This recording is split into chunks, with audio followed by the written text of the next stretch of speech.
Hey everyone, welcome to new video.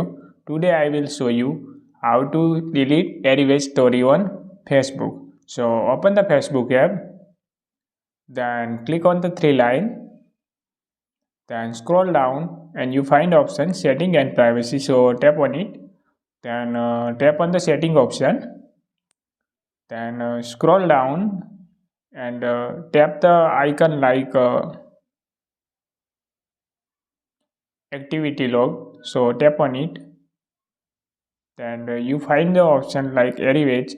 So click on it, and I am not show the stories because I am not upload someone's stories, so not show.